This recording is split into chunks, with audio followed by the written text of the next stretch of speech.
नमस्कार, मैं हूं संजय शर्मा। आप देख रहे हैं 4 PM गुजरात। बिहार की राजनीति क्या देश में भूचाल आ रही है? क्या वास्तव में भारतीय जनता पार्टी तीसरे नंबर की पार्टी बन रही है? और अगर तीसरे नंबर की पार्टी बन रही है तो क्या मोदी का सिंहासन खतरे में है? क्या होगा फिर अब भारतीय जनता पार्टी की इस नई राजनीति का? क्या मोदी जी अपने ही विषय जाल में फंस जाएंगे? नीतीश को किनारे करने की साजिशें बेनकाब हो जाएंगी? तमाम बातचीत अभय द्विवेदी जी के पास है। 4 PM गुजरात को सब्सक्राइब करिए, ज्वाइन करिए। चलते हैं अभय द्विवेदी जी के पास। 4 PM न्यूज नेटवर्क में स्वागत है अभय द्विवेदी जी आपका। प्रधानमंत्री जी ने और गृह मंत्री जी ने कल 2 रोटी ज्यादा खाई होंगी गोदी मीडिया के एग्जिट पोल देखकर। लेकिन सोशल मीडिया पे जो बिहार के पोल्स आ रहे हैं वो बड़े चौंकाने वाले हैं, और एक अन्य एजेंसी ने तो और जबरदस्त पोल किया है जिसमें कहा गया है कि इंडिया गठबंधन को पूरी तरह से हर हालत में बहुमत मिलने जा रहा है। अब जब पोल की बात होती है तो हमें वो पार्लियामेंट के चुनाव का टाइम याद आता है। सारे गोदी मीडिया कह रहे थे कि अब की बार पौने 400 400 कुछ 400 से भी पार करा दे रहे थे, और नतीजा आया तो प्रधानमंत्री जी भारतीय जनता पार्टी बहुमत से भी दूर रह गई। नीतीश और चंद्रबाबू नायडू की बैसाखी भी चल रही है। लेकिन एक बड़ा खेल और हुआ था।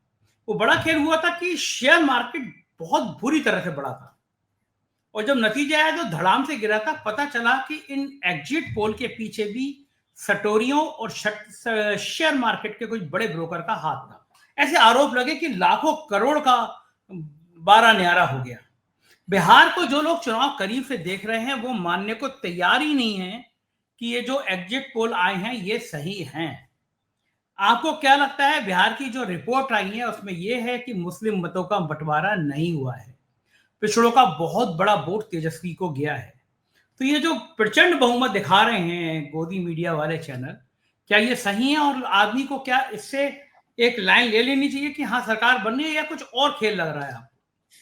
देखिए, मैं थोड़ा तेजस्वी यादव के बारे में और महागठबंधन के बारे में आपने जो कहा है, मैं उससे अलग हट के कुछ अपनी बात पेश करूँगा। मेरा फ़ोकस एनडीए पे होगा कि एनडीए के भीतर क्या हो रहा था। उससे बहुत सी बातें तय हो जाएँगी। जो सवाल आप उठा रहे हैं, उनके जवाब कमोबेश मिल जाएँगे। देखिए, एनडीए अगर एकजुट गठजोड़ के तौर पर संघर्ष करता, अगर भाजपा के वोट नीतीश कुमार को जाते, नीतीश कुमार के वोट भाजपा को जाते, नीतीश और भाजपा के वोट लोजपा को जाते, लोजपा के वोट इन दोनों को जाते, मांझी के वोट भी सही तरीके से वितरित होते, उपेंद्र कुशवाहा के वोट भी सही तरीके से ट्रांसफर होते, तो मैं एक बार ये मान भी सकता था कि 2020 जैसा ही परिणाम होगा और एक बार फिर एनडीए की सरकार बन जाएगी। लेकिन मेरे पास पक्की जानकारी है। मैंने बिहार के वरिष्ठतम पत्रकारों जो दिन रात घूम रहे थे पूरे चुनाव में, उनसे बातचीत की है। वो लोग ना बीजेपी की तरफ है, ना महागठबंधन की तरफ है। वो इस चक्कर में नहीं फंसते। वो जो दिखाई पड़ता है कमोवेश उसको कहते हैं। थोड़ा बहुत तो पक्ष हर व्यक्ति लेता है, लेकिन वो उसमें उनके आकलन में 10-15% उनका पक्ष होता है, बाकी जमीनी हकीकत होती है। इवन यहाँ तक हम लोग ज्यादा पक्षपात करते हैं, वो लोग कम पक्षपात करते हैं उसके मुकाबले। उसमें मुझे स्पष्ट रूप से पता चला है कि नीतीश कुमार ने इस चुनाव में एनडीए के अंदर बहुत बड़ी रिकवरी मारी है, जो चुनाव के आखिरी दौर में दिखाई भी पड़ने लगा था। एक भी व्यक्ति ऐसा नहीं मिलता। संदीप चौधरी 5 दिन वहां रह के आए, उनको एक व्यक्ति ऐसा नहीं मिला नीतीश कुमार की निंदा कर रहा हो, कह रहा हो इस बंदे को तो हटाना है। नीतीश के प्रति लोगों में आमतौर पर सम्मान की भावना देखी गई। ये एक इस चुनाव की बड़ी एक ऐसी हकीकत है, इसको स्वीकार कर लेना चाहिए। नीतीश कुमार ने बहुत बड़ी रिकवरी मारी है, और वो रिकवरी मारी है, उन्हें स्त्रियों के वोट भी अच्छी खासी मात्रा में मिले हैं, उन्हें अति पिछड़ों के वोट भी अच्छी खासी मात्रा में मिले हैं। लेकिन गोदी मीडिया के ही अगर इन एग्जिट पोल्स पे आप देखें तो उसमें पाएंगे आपके भाजपा पिछड़ रही है इनके अंदर।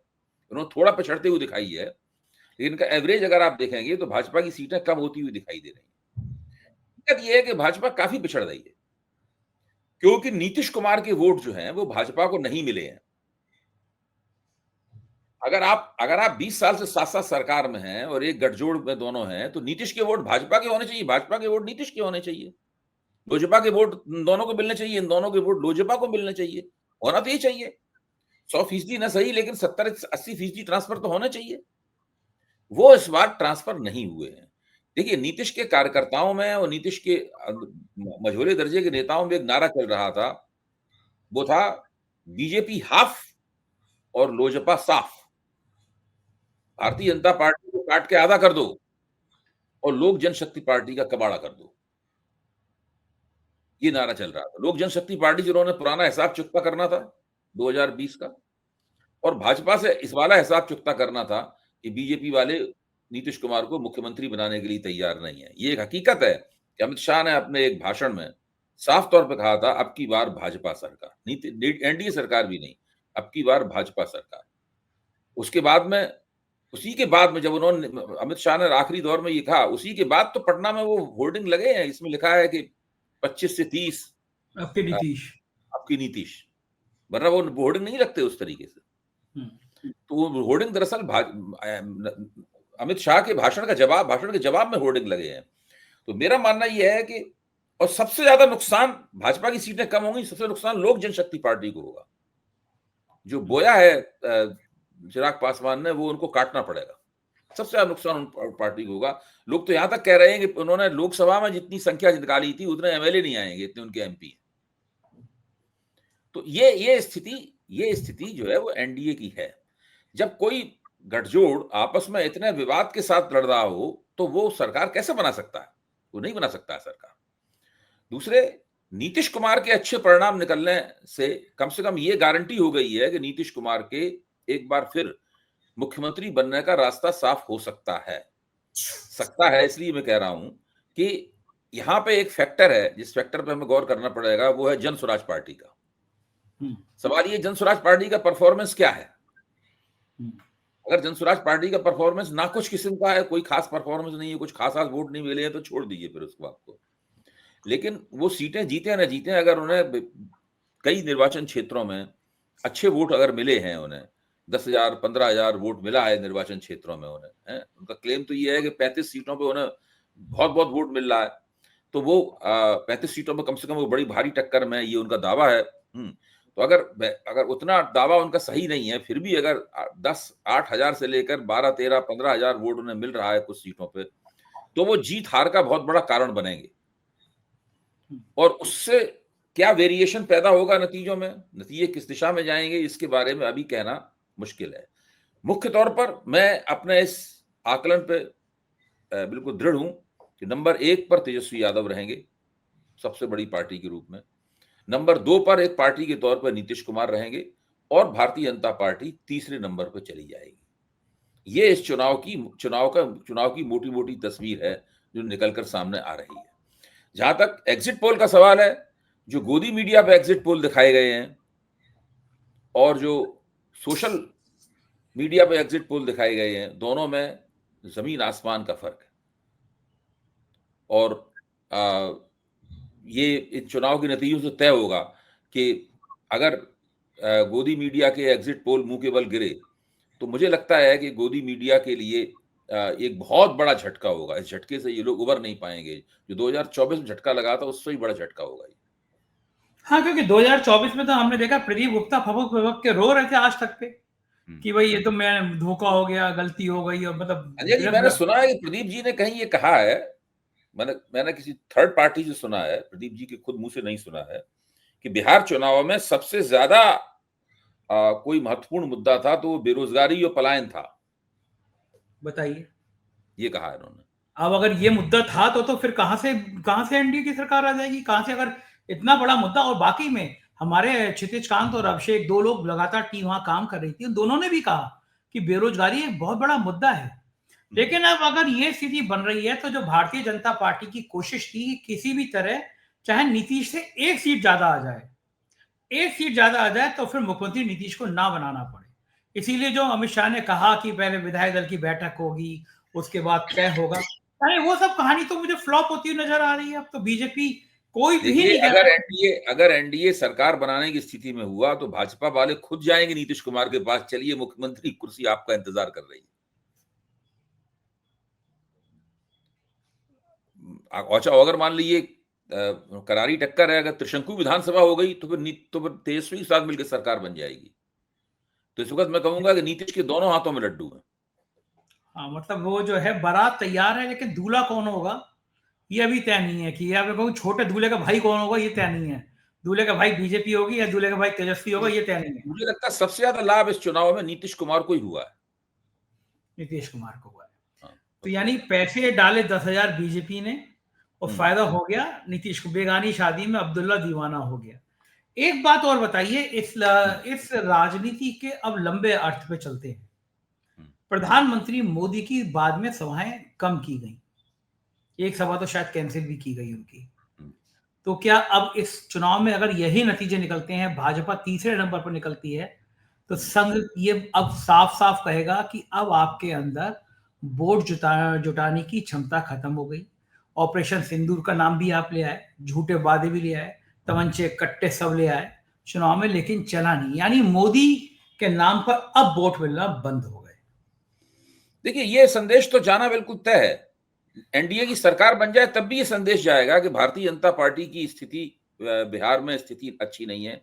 नरेंद्र मोदी ने इतना प्रचार किया, अमित शाह ने अपनी तथाकथित चाणक्य नीति इतनी लगाई, लेकिन उसका क्या नतीजा निकला, ये संदेश तो जाना बिल्कुल तय है। और दूसरे, ऑपरेशन सिंदूर तो भारतीय जनता पार्टी के हलक में अटक गया है।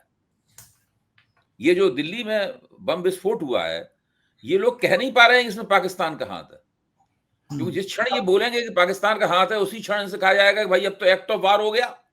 बोलो आप क्या कर रहे हो? उन्होंने कहा था तो एक्ट ऑफ वार हो गया, अब कुछ करो। एक्ट ऑफ, आपके खिलाफ भारत में हमला कर दिया है पाकिस्तान ने। हाँ, है, पाकिस्तान ने अपने आतंकवादी एजेंटों के जरिए जो पुलवामा से लेकर फरीदाबाद तक फैले हुए थे, आपने हमला कर दिया। और उन्होंने लाल किले के सामने फिदायीन हमला किया। आपने क्या किया, आप बताइए। तो गोदी मीडिया के बड़े बड़े टैंकर जो चीख चीख कर पाकिस्तान को गरियाते थे, उनके मुंह से निकल नहीं रहा था उस दिन कि ये पाकिस्तान का इसमें हाथ हो सकता है, कि उनको इंस्ट्रक्शंस थे कि पाकिस्तान का नाम मत लेना। फिर बाद में मेरे ख्याल से इन लोगों ने अपनी नीति बदली और बाद में फिर ये अनऑफिशियली, अनधिकृत रूप से पाकिस्तान का नाम लेने लगे। लेकिन सरकार की तरफ से अभी तक ये नहीं आया है कि पाकिस्तान ने टेरर फंडिंग की थी, पाकिस्तान में योजना बनी थी। ये तो सब, ये सारी मीडिया में बातें चल रही हैं। सरकार ने अधिकृत बयान नहीं दिया है अभी तक। ये अबे जी, मुंबई में हमला हुआ था, गृह मंत्री ने कपड़े बदल लिए थे, तो गुजरात के मुख्यमंत्री नरेंद्र मोदी भागे भागे मुंबई पहुंचे थे और लाइन लगा दी थी आरोपों की, और गृह मंत्री को इस्तीफा देना पड़ा था। दिल्ली के दिल में, लाल किले के अंदर सामने इतना बड़ा बम विस्फोट हो गया, अभी तक कुछ पता नहीं चला। क्या गृह मंत्री का इस्तीफा नहीं होना चाहिए? गृह मंत्री का इस्तीफा तो पहलगाम की घटना के बाद नहीं होना चाहिए था। गृह मंत्री का इस्तीफा पहलगाम की घटना के बाद हो जाना चाहिए था। वो छोटी मोटी घटना थोड़ी ना थी। जिस घटना को आपने एक्ट ऑफ वार करार दिया, इसके बाद पाकिस्तान से 4 दिन तक युद्ध भी हुआ भारत का, है? आप सोचिए। तो फिर उसके बाद आपको गृह मंत्री का इस्तीफा नहीं होना चाहिए। अगर गृह मंत्री ने अपना काम जिम्मेदारी से किया होता तो पाकिस्तान पहलगाम नहीं कर पाता। अगर गृह मंत्री ने अपना काम जिम्मेदारी से किया होता तो वो लाल किले वाली घटना नहीं होती। अगर गृह मंत्री ने अपना काम जिम्मेदारी से किया होता तो जम्मू कश्मीर की पुलिस ने जो भंडाफोड़ किया है, उसकी खबर का उसने जो केस दिया था, हरियाणा पुलिस ठीक से उसका संज्ञान लेती। हरियाणा पुलिस ने तो एफआईआर तक दर्ज नहीं की। जो इनकी सब सारे के सारे सुरक्षा विशेषज्ञ कह रहे हैं, उनको छोड़ के जो कि सरकार के प्यादे हैं, सारे के सारे लोग ये कह रहे हैं कि हमारा जो सुरक्षा तंत्र है, हमारा जो जासूसी तंत्र है, वो तो किसी काम का नहीं है, वो पूरी तरह ध्वस्त हो चुका है। और इसकी जिम्मेदारी किसकी है? इसकी जिम्मेदारी सिर्फ एक व्यक्ति की है, भारत के गृह मंत्री अमित भाई शाह की जिम्मेदारी है ये। लेकिन अब ये बात कौन करेगा कि साहब आपका इस्तीफा होना चाहिए? ये विपक्ष की मांग पे क्या स्वीकार करेंगे? और क्या अमित शाह एक बड़ी मुसीबत में? विपक्ष ने अभी तक इस्तीफा उस तरह से नहीं मांगा है, लेकिन विपक्ष भी मौके का इंतजार कर रहा है। बिहार का चुनाव है, नतीजे आने वाले हैं, और विपक्ष को भी देखना पड़ता है कि कोई ऐसी नाजुक स्थिति ना बन जाए। लेकिन अंततः तो देखिए, मणिपुर की घटनाओं पर अमित शाह का इस्तीफा नहीं होना चाहिए था। अमित शाह तो एक ऐसे मंत्री हैं, इनका कम से कम आधा दर्जन बार इस्तीफा हो जाना चाहिए था देश में। अभी कम से कम अमित शाह को प्रस्ताव तो रखना चाहिए था अपनी तरफ से कि भाई, गृह मंत्री के तौर पे मैं ठीक काम नहीं कर पा रहा हूं, बहुत गड़बड़ियां हुई हैं मेरे काम में, मैं प्रस्ताव करता हूं कि मैं पेशकश करता हूं इस्तीफे की। बाद में प्रधानमंत्री खुद कहते हैं कि नहीं आप काम कीजिए, तो बात दूसरी थी, लेकिन उन्हें पेशकश तो करनी चाहिए थी। ये चूक बार बार हो क्यों रही है? गृह मंत्री कहाँ व्यस्त हो जा रहे हैं? पटना के चुनाव में, किसी और चुनाव में, बंगाल के चुनाव में? क्या गृह मंत्रालय क्यों नहीं संभल पा रहा? और डोभाल साहब क्या करते रहते हैं? अपने ऊपर पिक्चर बनवा रहे हैं। भाई देखिए, अमित शाह शुरू से ही एक अक्षम मंत्री रहे हैं। ये उस जब ये 2014 का चुनाव लड़ा गया था तो उस वक्त अमित शाह की जिम्मेदारी क्या थी? उत्तर प्रदेश। तो उत्तर प्रदेश में इन्होंने अच्छा चुनाव हो गया, कई वजह थी उसकी, अच्छा चुनाव हो गया, उसका श्रेय सारा अमित शाह को प्राप्त हुआ। अब और नरेंद्र मोदी के खास आदमी थे ही, फिर पहले उन्हें पार्टी अध्यक्ष बनाया गया, पार्टी अध्यक्ष बनाने के बाद में वो मिस्ड कॉल से लोगों को मेंबर बनाते रहे अमित शाह, और उसके बाद में उन्हें गृह मंत्री बना दिया गया देश का। अब उनके कलगी में, उनके मुकुट में एक सबसे बड़ी कलगी लगी हुई है धारा 370 में से 35 से हटाने की। आप देखिए ना, कश्मीर का इस वक्त क्या स्थिति है। ये जो टेरर मॉड्यूल है, ये टेरर मॉड्यूल भी तो कश्मीर का ही है। तो कश्मीर में कहीं धारा 370 से 35 से हटाने से क्या कश्मीर में कुछ फर्क पड़ा है? क्या फर्क पड़ा है? कुछ नहीं पता किसी को। देखिए, अमित शाह का पूरा जो कार्यकाल है, पूरा कार्यकाल एक विफल गृह मंत्री का कार्यकाल है। इनको एक बार नहीं, कई बार इस्तीफा दे देना चाहिए। लेकिन ये तो सरकारी दो व्यक्तियों की सरकार है, दो व्यक्तियों के नाम से जानी जाती है, नरेंद्र मोदी और अमित शाह के नाम से। उनका इस्तीफा कैसे मांगा जाएगा? कौन मांगा भी जाएगा तो वो कभी देने को तैयार नहीं होंगे। जिस दिन अमित शाह का इस्तीफा होगा उस दिन तो समझ लीजिए सरकार का इस्तीफा हो जाएगा। लेकिन ये इन परिस्थितियों के बाद भारतीय जनता पार्टी और राष्ट्रीय स्वयंसेवक संघ के अंदर जो बेचैनी है, संघ के लोग जो हैं इस बात से बड़े चिंतित हैं, और भाजपा के कार्यकर्ता भी हैरान है, भौचक्के हैं, किस मुंह से कहें। अब तक तो कहते थे देखो हमारे टाइम में कोई आतंकी घटना नहीं होती, लाल किले के सामने बम फोड़ के 10 लोग मार दिए गए, अब इससे ज्यादा भयंकर घटना और क्या होनी बची थी। नहीं, आप बिल्कुल ठीक कह रहे हैं। और जब किसी सरकार के खिलाफ एंटी इनकम्बेंसी जमा होती है तो वो केवल पार्टी के बाहर ही नहीं जमा होती, पार्टी के भीतर भी एंटी इनकम्बेंसी जमा होती है। पार्टी के कार्यकर्ताओं के मन में भी सवाल पैदा होते हैं, पार्टी का जो समर्थक हिस्सा है उसके मन में भी सवाल पैदा होते हैं, और वो व्यक्त नहीं होते। हम लोग अपनी बात, अपनी भावनाएं व्यक्त कर लेते हैं, उस तरीके से वो चीजें व्यक्त नहीं होती, लेकिन प्रश्न तो निकल के आते ही हैं, और वो प्रश्न इस वक्त निकल कर आ रहे हैं। मेरा मानना यह है कि ऑपरेशन सिंदूर से ये प्रक्रिया शुरू हुई थी। ऑपरेशन सिंदूर में जिस तरह डोनाल्ड ट्रंप ने संघर्ष विराम की घोषणा कर दी, नरेंद्र मोदी उसका विरोध नहीं कर पाए, उसका खंडन नहीं कर पाए। उसके बाद से ही भाजपा के समर्थन आधार में और उनके कार्यकर्ताओं के मन में सवाल पैदा हो रहे हैं। अब लाल किले की घटना से भी उनके मन में सवाल पैदा हुए हैं। तो ये धीरे धीरे करके परतें जमा होती जा रही हैं, असंतोष की, प्रश्नों की परतें जमा होती। अनकहे सवाल, जैसे एक बोतल में आप भर दीजिए खूब ऊपर तक और डांट लगा दीजिए, इस प्रकार की डांट लगी हुई है। जिस दिन वो कॉर्क निकलेगी उसके अंदर से तो उफान निकलेगा इन लोगों के खिलाफ। उस वक्त का हम लोगों को इंतजार है। अबे जी, एक और बड़ी चिंता की बात है कि जांच एजेंसियां अक्षम हो गई हैं क्या? पुलवामा में आरडीएक्स कहां से आया, किसने रखा? पाकिस्तान का हाथ था, तो पाकिस्तान कोई व्यक्ति थोड़ी ना, देश है। उसने किसी को तो यूज किया होगा, अभय दुबे को किया होगा, संजय शर्मा को किया होगा। अभी तक इतने सालों तक पुलवामा के सच सामने नहीं आया। एक डिप्टी एसपी था देवेंद्र सिंह, जब पकड़ा गया था उसने कहा पकड़ो मत, बहुत सारे राज तुम जानती हो कर क्या रहे हो। तब आया कि कुछ बहुत लंबी साजिश थी। वो साजिश आज तक देश के सामने नहीं आई कि पुलवामा हुआ कैसे। सतपाल मलिक नहीं रहे दुनिया में, उन्होंने मुझसे इंटरव्यू में कहा था, ऑन रिकॉर्ड है मेरे यहाँ, कि पुलवामा में बहुत सारे सच ऐसे सामने आ गए देश में बवाल हो जाएगा। इशारा था कि सरकार कहीं ना कहीं छुपाना चाह रही थी। तो एजेंसियों को अभी तक पुलवामा में आरडीएक्स किसने रखा ये पता ही नहीं। पता जरूर है, मैं तो मानने को तैयार हूं, हो ही नहीं सकता एजेंसियों को पता ना हो, जरूर पता होगा। लेकिन सवाल यह है कि उस जो पता है, जो जानकारी है, वो जानकारी बाहर कैसे निकले। जानकारियों को 7 पर्दों में रखा गया है। हो सकता है अगर कोई जानकारी किसी फॉर्म में हो, डिजिटल फॉर्म में हो या कागजी दस्तावेज के फॉर्म में हो, तो उसको मिटाई दिया गया हो पूरी तरीके से, ये भी हो सकता है। भाई ये लोग तो बहुत ही खुफिया तौर पर काम करने वाले लोग हैं।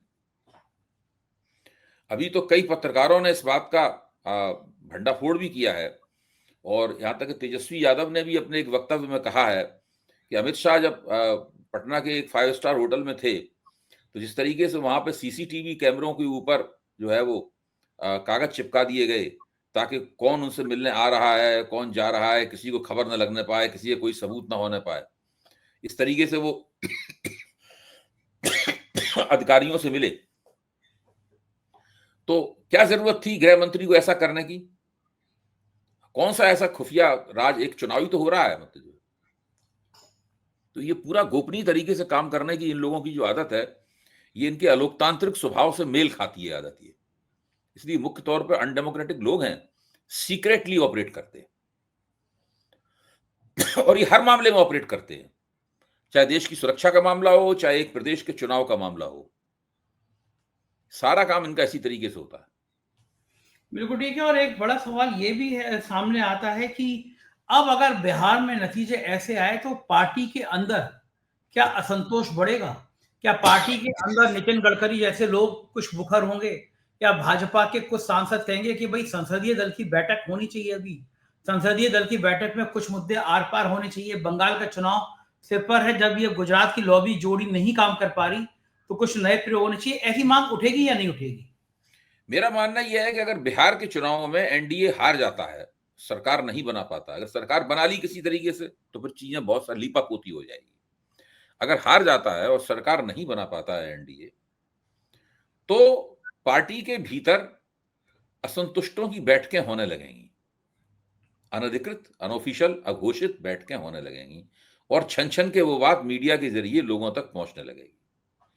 वो चीज शुरू हो जाएगी जो आमतौर पर जब किसी सरकार का वकार गिरता है, उसकी साख गिरती है, तो उसके अपने कार्यकर्ताओं के बीच में भी गिरती है, अपने नेताओं के बीच में भी गिरती है और फिर पार्टी के नेतृत्व की एक खामोश किस्म की आलोचना पनपने लगती है। तो वो बिहार के चुनाव की हार वो ट्रिगर पॉइंट बन जाएगी और इस प्रकार की मीटिंगें वगैरह होने लगेंगी। उसमें फिर कौन कौन भाग लेगा, उसमें नितिन गडकरी भाग लेंगे कि नहीं लेंगे, उसमें राजनाथ सिंह जी भाग लेंगे कि नहीं लेंगे, क्या होगा क्या नहीं होगा, ये सब बातें निकल के आएंगी। एक आखिरी सवाल, आखिर मोदी जी का ब्रांड, मोदी जी का जादू इतनी तेजी से कम क्यों हो गया? कारण क्या है इसका? देखिए, वैसे भी 10 वर्ष के शासनकाल के बाद में अच्छे अच्छे नेताओं की कलई खुल के सामने आ जाती है। मोदी जी की कलई, मोदी जी थोड़े खुशकिस्मत थे, उनकी कलई तो पहले 5 साल बाद ही खुल गई थी। मैं समझता हूं कि वो 2019 में ही एक बड़े ही विपरीत किस्म के चुनाव का सामना करने जा रहे थे। वो तो अगर पुलवामा वाली घटना नहीं होती और बालाकोट वाली स्ट्राइक का इस तरीके से प्रचार करके इनको लाभ नहीं हुआ होता, तो उसी वक्त ये गठजोड़ सरकार में आ जाते, बहुमत खो देते। लेकिन उसमें उन्हें पहले से भी 2014 से भी ज्यादा सीटें मिल गई, तो उस चक्कर में क्या हुआ कि 5 साल इनको और मिल गए। तो मोदी जी की कलाई, मोदी जी की एक प्रशासक के तौर पर, गवर्नेंस दे सकने वाले नेता के तौर पर मोदी जी कलाई खुल गई थी। राष्ट्रीय स्वयंसेवक संघ भी इनसे खुश नहीं था। लेकिन अब वो एक इस तरह की घटना हो गई, उस घटना ने मोदी जी को बचा लिया और उसके बाद देखिए आप 2019 की जीत के बाद में मोदी जी ने कितनी कोशिश की कि वो 2014 वाली स्थिति में पहुंच जाएं जब वो चुन के आए थे। राम मंदिर की प्राण प्रतिष्ठा हुई, उन्होंने जगह जगह जाकर मंदिरों की प्राण प्रतिष्ठा की, कल्की धाम की प्राण प्रतिष्ठा की और वहां पे अबू धाबी में गए मंदिरों की प्राण प्रतिष्ठा की, नॉन बायोलॉजिकल बनने की कोशिश की और जो काम आमतौर पर राजनेता नहीं करते हैं वो सारे काम मोदी जी ने करने की कोशिश की, लेकिन कुछ नहीं हुआ। मोदी जी की साख गिरती ही चली गई। वो तो तिकड़म करके उन्होंने अगर 76 सीटों पर फर्जीवाड़ा न किया होता तो इस वक्त मोदी जी के पास 164 सीटें होती। जाहिर है वो प्रधानमंत्री नहीं होते। बहुत बहुत शुक्रिया अभय जी, आपने मुझे इतना समय दिया बातचीत की, धन्यवाद। ये था अभय द्विवेदी जी। पूरी बातचीत आपने सुनी, कैसी लगी बातचीत बताइएगा जरूर। शुक्रिया, थैंक यू।